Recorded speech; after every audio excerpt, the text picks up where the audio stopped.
Hello? Yes, sir. Okay, good man. Good. How you doing today? I'm doing just fine. What's it like? You live in Chicago, right, John? Yeah, just outside of Chicago, but yeah, basically. Yeah. And things have calmed down from the Hawks winning and all of that stuff? Oh, you know what? I don't think so. We're still getting reports of that the Stanley Cup everywhere. So I haven't seen it yet, but I'm hoping to see it somewhere. Yeah, it's kind of exciting. It's too bad that they have to dismantle a bit of the team already. And, I don't. That's I don't know if it's too big of a loss what they've lost. I mean, unfortunately, hockey, sports the way it is, you do have to lose some, but yeah. Not like the old days when you kept the team together for years, but. No, and it'll never be that way again. It's very much players, pretty transient. Yeah. They just go where the opportunity is, and that's it. But at least we got one after 40-some-odd years of trying, That's right. No, I'm glad to see it happen. Well, you're a Hawk alumni, so that has to feel good on some level.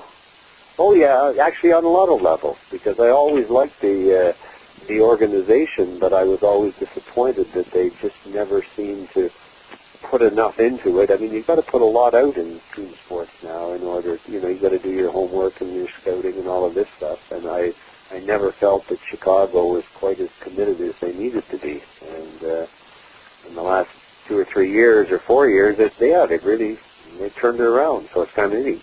And it's been exciting. Are you involved in hockey at all anymore? No, not anymore. I stopped my hockey involvement about 4 years ago. I gotcha.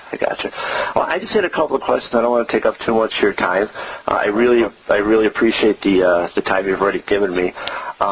With sleeping children around the world, I know that you guys don't do ads per se, regular advertising. I know you have a Facebook page. Yes. How do you get the word out?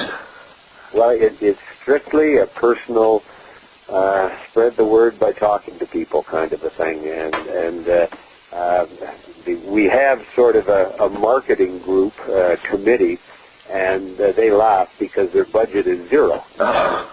You have to find creative ways of publicizing it. We certainly, and encourage any media articles, and we've been very lucky with that. But mainly it's the fact that we have 100 people a year that travel overseas for us, and when they come back, they are so pumped up about what's happened that they're just out speaking to everybody, and they speak at churches and schools and service clubs and anywhere and everywhere, and it just keeps on spreading. It's quite amazing to have no advertising, yet you just last year you hit your 1 millionth bed kit. That's amazing. Yeah, well, and from my standpoint, the amazing thing is it just keeps on growing, and where it's growing is in these sort of niche areas, like all of a sudden a third of our donations now come in at Christmas time. Oh, wow. And so people are using bed kits as gifts, especially to grandchildren. Oh, interesting. And then another huge area of growth that we've been monitoring is the fact that people, instead of giving flowers at a funeral, give a bed kit. And then that means that these in memoriam bed kits, the pictures come back to the bereaved family, and we're getting such wonderful response from that. People saying, geez, instead of flowers that die, now it's a child that's got a bed kit. Wow. So it's those kind of things that kind of surprise us, and then the word of mouth spreads that idea, and we get a lot more donations. Huh. Now I know you've traveled a lot, and I've read some of the stories.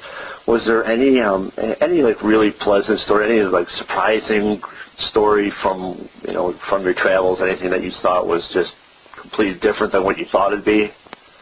Well, the thing that always turns my crank is simply, we'll be at a distribution site or something like that. We're giving out bed kits, and there are typically a lot of adults standing around watching what's going on.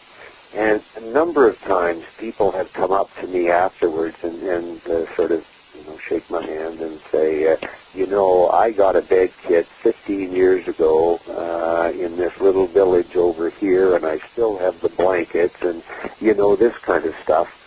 That's what really turns me on, because there's a sense that, you know, you are giving a gift to a child, and you're hoping that it really has an impact in the child's life. And you get these validations all the time of people just coming up and telling you.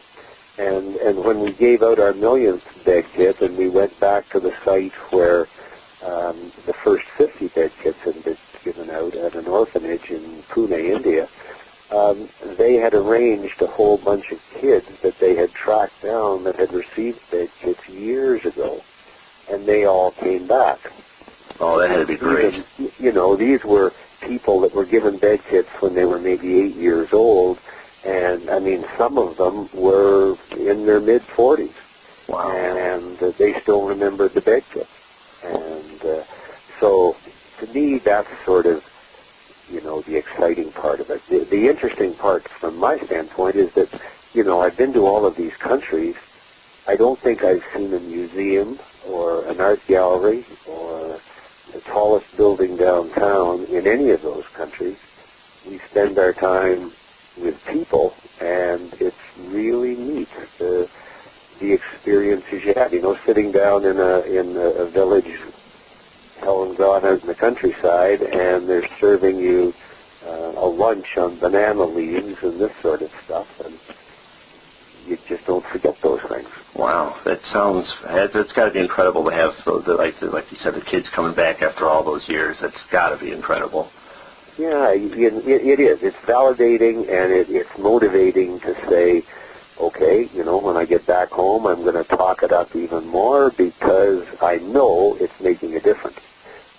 And usually when we're making our presentations, it's one of the first questions that people ask. You know, I mean, they first ask, you know, how much money is used in administration, and then typically it's, well, does it do any good? And it's so nice to be able to say the personal experiences of, I have, you know, and we go back after every distribution, and the following year we go back and we check the homes that we gave bed kits to the previous years. And when you go in and you see how proud the people are of the items and how they've been used, that's a real kick. Cool. One last question, sir, if you don't mind.